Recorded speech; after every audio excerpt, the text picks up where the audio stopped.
मंचासीन माननीय सह सरकारवा रामदत्त जी,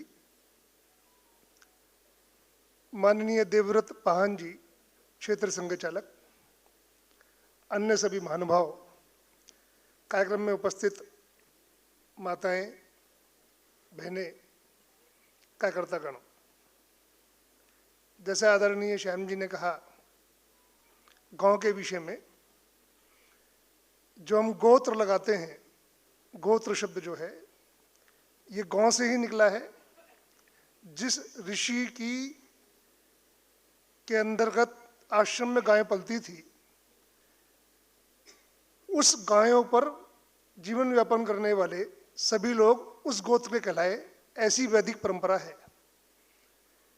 और भारतवर्ष में जनजातीय समाज में भी जातियां नहीं है, चूंकि वहाँ जरूरत नहीं थी जातियों की, कार्य का विभाजन नगरों की तरह नहीं था, इसलिए, परंतु गोत्र हैं।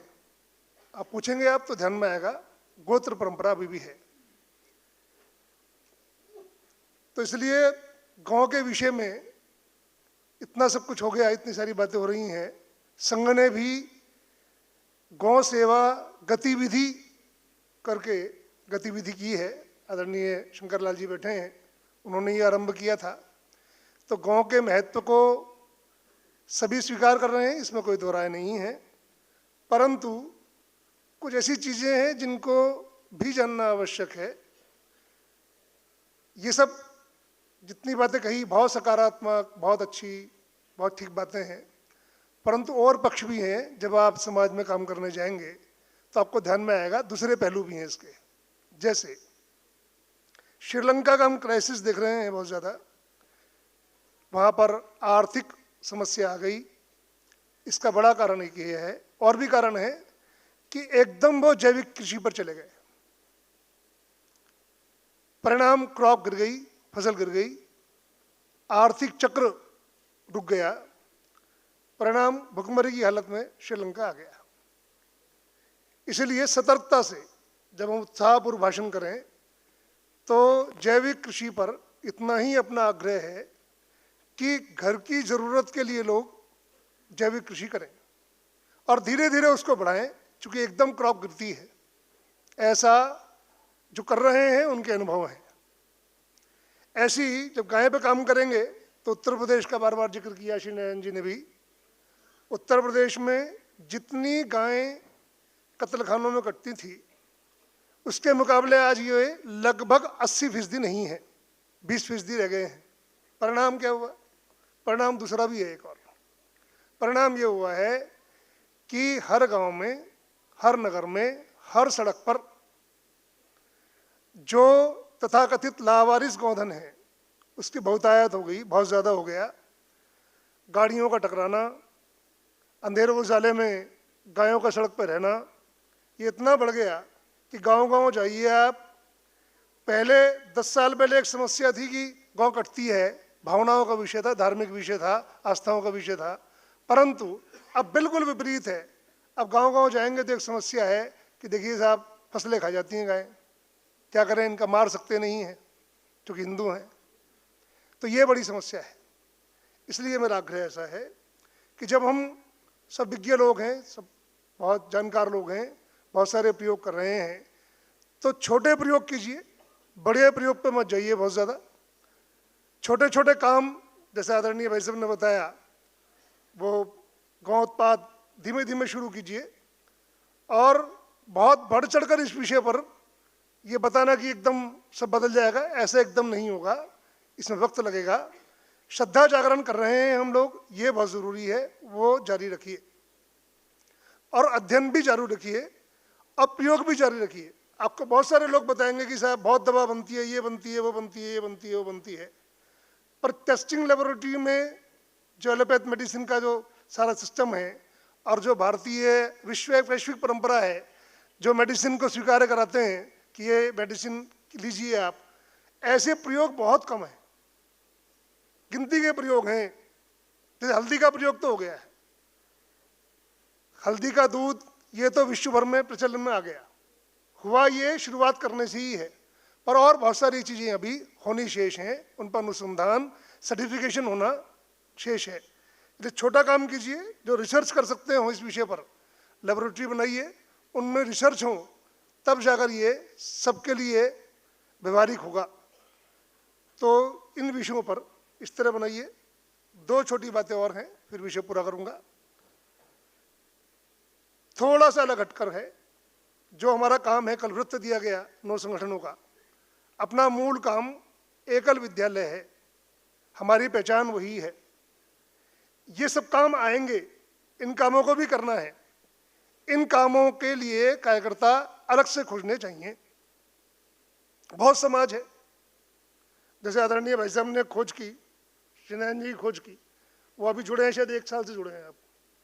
तो ऐसे विद्वान प्रतिभाशाली लोग, उन्हें क्रमशः खोजिए।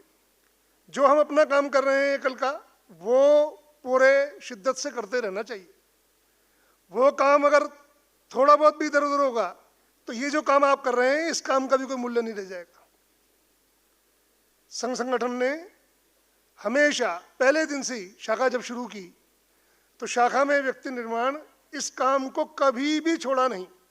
अगर आप संघ की अखिल भारतीय बैठकों में रहेंगे, सौभाग्य रहे किसी का, तो आप ख्याल करेंगे 80% समय हमारी बैठकों का केवल शाखा कैसी चल रही है, व्यक्ति निर्माण क्या पद्धति ठीक चल रही है कि नहीं चल रही, इस बातों पर ही रहता है।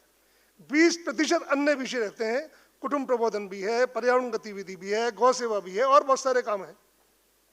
तो जितने और सारे काम हैं, वो सारे काम हम करते रहें, पर अपने मूल काम पर भी हम पूरा ध्यान रखें।